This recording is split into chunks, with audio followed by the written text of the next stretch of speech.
Hello दोस्तों, कैसे हो। JKSSB फाइनेंस अकाउंट असिस्टेंट का सिलेबस है मेरे सामने। इंग्लिश पे बात करते हैं। मोस्टली कैंडिडेट क्या करते हैं, इंग्लिश की बिल्कुल भी तैयारी नहीं करते हैं। उनको लगता है ये तो इजी है, स्टेटिस्टिक पे चले जाएंगे, इकोनॉमिक्स पे चले जाएंगे। देखो मैं मानता हूँ, पर आपको इंग्लिश पे भी 1 घंटा लगाना है इस पर, ठीक है। इस पर आपको जितने भी टॉपिक दिएंगे आपको दिन में उस हिसाब से पढ़ना है। अगर आप सुबह 5 घंटे पढ़ते हो, फॉर एग्जाम्पल मैं आपको बता देता हूँ। देखो इसमें कितने दिए हुए हैं, 1 2 3 4 5 6 7 8, चार टॉपिक आपने सुबह करना है और 4 शाम को। मतलब ये वाले क्या बोलते हैं, सब्जेक्ट, सॉरी। जैसे अकाउंटेंसी पे बात की गई है तो मतलब ये शाम को करनी है, ऐसे 4 4 इसको ऐसे कर दो, 4 बार इनको 4 सुबह करना है, 4 शाम को। तो इंग्लिश पे बात करते भाई, इंग्लिश को मत छोड़ो भाई। यही चीज़ें जो आपका मार्क्स बढ़ा सकती है। बाकी कोई भी फोकस नहीं करता इस पे, पर आप तो करो यार। अगर आपका है कि मुझे जाना है फाइनेंस अकाउंट असिस्टेंट में, तो भाई पता क्या होता है, देखो टेंसेस तो बहुत इजी हैं, बस हम भूल जाते हैं कभी कभार, कोई रूल भूल गए वगैरह वगैरह। चलो कर भी लोगे तब भी आपको इसकी प्रैक्टिस बहुत अच्छे से करनी है। छोटी छोटी चीज़ें ही हैं जो आपको आगे हेल्प करेंगी। आप नीचे पड़े हो, मैथ के ऊपर लगे हो, यार मैथ नहीं भी कर पाओगे, ये तो चीज़ें हैं ना ईजी, ये तो करनी है, 100% आनी चाहिए आपको।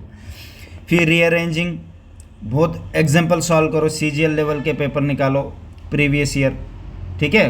पूरा गूगल भर के है, वहाँ से जाके प्रैक्टिस करो इनकी, ठीक है। इंग्लिश पे प्रैक्टिस करो वहाँ पे, इंग्लिश। फिर नरेशन हो गए, कितने इजी हैं। अगर आपके सामने एग्जाम्पल आ भी गया इजीली कर लोगे, पर आपके पीछे इसकी प्रैक्टिस होनी चाहिए और इसका एक एक रूल आपको पता होना चाहिए। फिर मॉडल्स हो गए, बस रूल के लिए रूल आने चाहिए आपको। बस क्या कोई बड़ी बात है क्या भाई, कुछ भी नहीं है। अब इंग्लिश कहाँ से पढ़नी है, क्या करना है, कोई बड़ी बात नहीं। पूरा यूट्यूब भरा हुआ भाई इंग्लिश के लिए।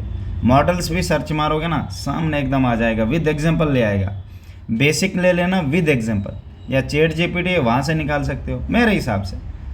हाँ, पढ़ना हाई क्वालिफाइड टीचर से, ये मैं आपको पहले बता देता हूँ, ठीक है।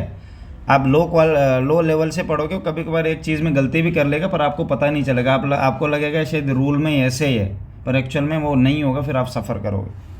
समझ गए मेरी बात। इंग्लिश का नॉर्मली मत समझना है, बड़े बड़े सेठों को नहीं आती है, इसके रूल नहीं आते। वो 3 4 शब्द झाड़ देते हैं आपके आगे, आपको लगा बस भाई ये तो एजुकेटेड है, PhD करके आया होगा।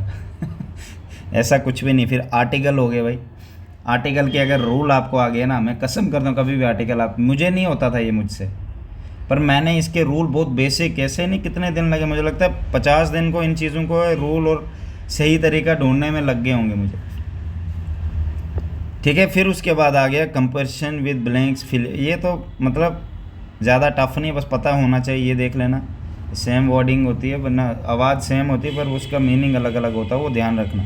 प्रोनाउन क्या क्या होते हैं, फ्रेजेस क्या क्या होते हैं, वो पूरा इसमें बहुत ज़्यादा टाइप्स है, ध्यान रखना। वो सारी टाइप्स लिखना विद एग्जाम्पल, आपको कहीं से लेने की ज़रूरत नहीं है। ChatGPT को बताओ pronouns with examples and types, pronouns types with example. Example है 10 से, उसको बता देना, वो निकाल के दे देगा, और आपको वही नोटबुक पे लिखना, उसी के पीछे पड़ जाना है। मैं गारंटी देता हूँ एक भी क्वेश्चन नहीं छूटेगा आपसे, पर आप ध्यान नहीं देते। आपसे 3 4 चीज़ों पे दे रहे, इकोनॉमिक्स, स्टेटिस्टिक, मैथ, तो अकाउंटिंग, ये नहीं है मेरे भाई। फिर क्लासेस हो गया, साइनोनियम्स एंड एंटोनियम्स हो गया। अगर ये कर लोगे तो अच्छी बात है। इनके लिए तो मैंने आप लोगों को बताया भी था कहाँ से करना है, अभी बताऊँगा लास्ट वाले में। फिर एक बार बता देता हूँ, क्योंकि अब ये इंग्लिश पे बात करें कि 600 मिलेंगे आपको इसको फ्री में से। वो इतने टॉप लेवल के हैं ना, मैं आपको कहीं से लेने की ज़रूरत नहीं पड़ेगी, कोई बुक लेने की ज़रूरत नहीं पड़ेगी।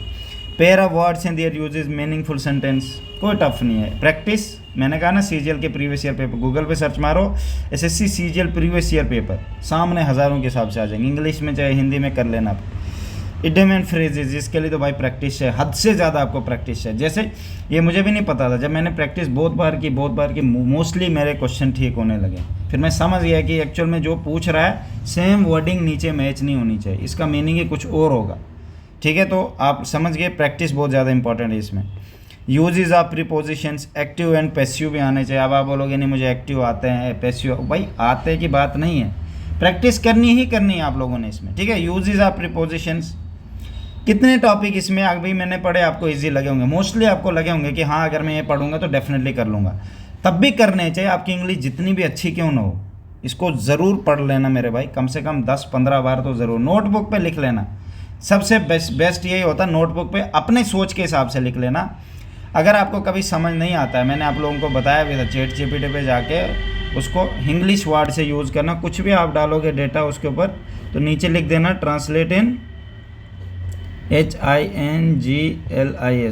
वो इतने इजी तरीके से समझाओ। पता कैसे इस पर लिखेगा, ऐसे नहीं, ऐसे लिख के दे देगा पूरी भाषा में, आपको पूरा समझ आ जाएगा, कहीं से नहीं पढ़ना। इसके लिए कोई आपको वो लेने की ज़रूरत नहीं, बुक लेने की ज़रूरत नहीं। मेरे हिसाब से मैं आपको यही बोलूँगा, यूट्यूब से पढ़ो बेसिक, या आपने कहीं से लिया तो कहीं से, मैं उस पर मैं नहीं बोलूँगा, बट हाँ यूट्यूब से ये बोलूँगा, रानी मैम हो गए, नीतू मैम हो गए, उनका बेसिक पढ़ जो विद एग्जांपल। अगर सॉल्व उनके करोगे तो करो, वरना इसका सबसे रूल्स आपको पता होने चाहिए, मीनिंग पता होना चाहिए, मतलब भूलना नहीं चाहिए कि प्रनोन अगर आप पढ़ रहे हो तो वहाँ पे आपको प्रनोन का पूरा पता होना चाहिए। क्वेश्चन आ गया होगा ना, देख के सॉल्व कर लोगे। अगर आपने पढ़ा ही नहीं, सी ये सोच के चले गए थे कि भाई आ जाएगा, वहाँ पे कंफ्यूज हो जाओगे। सबसे पहले ये है भाई। अब मैं आपको एंटोनिम एंड साइनोनिम्स के बारे में बता देता हूँ। यहाँ पे सर्च मारना 600 SSC ANTY antonym and SY synonyms PDF, अभी आ जाएगा भाई सामने। ठीक है, तो यहाँ पे आ गया, देख सकते हो ये वाला PDF है। मैं एक बार दिखा देता हूँ क्योंकि आपको ये कहीं लेने की ज़रूरत नहीं पड़ेगी। और ये देख सकते हो भाई, यहाँ पे पूरा बताया हुआ, साइनोनिम्स भी वर्ड आ गया, इसको क्या मीनिंग क्या होता है, 3-4 मीनिंग दे देगा। साइनोनिम्स क्या होता है, फेयरलेस, ठीक है। एब्रोगेट क्या होता है, ये तो आपको पता ही होगा, हमारे जो आर्टिकल 360 एब्रोगेट हुआ था, पता ही हो गया, समझ ही गए। फिर ये क्या होता है, ये पूरा कम से कम ये 600 तक है, और इतने इंपॉर्टेंट है ना, सारे आज तक की हिस्ट्री में SSC में पूछे गए हैं। ठीक है, ये डाउनलोड करके अपने पास रख लेना, साइनोनिम्स और एंटोनिम्स की आपको किसी को देने की ज़रूरत नहीं है। तो ये है भाई, आप घर पे बैठो आराम से अपने फ़ोन से, आपकी कॉपी नोटबुक रखो साथ में। नोटबुक बहुत, नोट करना बहुत ज़रूरी है। अगर आप नोट नहीं करोगे फिर कोई फ़ायदा नहीं, या नोट्स बना लो या नोट कर लो कॉपी पे। ठीक है, इंग्लिश के लिए आपको बहुत हाई क्वालिफाइड टीचर पढ़ना होगा, और उसकी एग्जाम्पल सॉल्व इतनी करनी है डेली, कम से कम आपको 1 घंटा इंग्लिश पे लगाना। वापस रिपीट करो, ऊपर से रिवीजन करो उसका, जहाँ से शुरू करते हो। मैंने जहाँ से बोला था आप लोगों को, कहाँ से बोला था भाई डेली 1 आवर यहाँ से शुरू करो। ये 1 घंटे में ही सब करना ही है। हर रोज़ इसके 10-10 पढ़ने हैं। मैं भाई 50 पढ़ता था, क्योंकि वो 600 थे, तो 600 कंप्लीट करने में बड़ा मुश्किल होता है, वो कभी कभी भूल भी जाता था, फिर कभी कभी याद रहता था, अच्छा इसका ये है, अच्छा इसका ये है। अब मीनिंग भी समझ लोगे ना, साइनोनिम्स हो गया, ये कर लेना भाई। और बाकी इनके सब के आप बहुत डीप अपने पढ़ना है, तब मैं गारंटी देता हूँ 10 में से 10 स्कोर करोगे। चलो एंटोनियम साइनोनियम में एक क्वेश्चन नहीं भी कर पाए, 9-8 कर लोगे, पर बाकी थोड़ी ना कर पाएंगे इतने। बाकी वही 3-4 गलती से, वो भी इतने भी नहीं, 2-3 बड़ी मुश्किल से। तो ये होता है स्कोर इंक्रीज।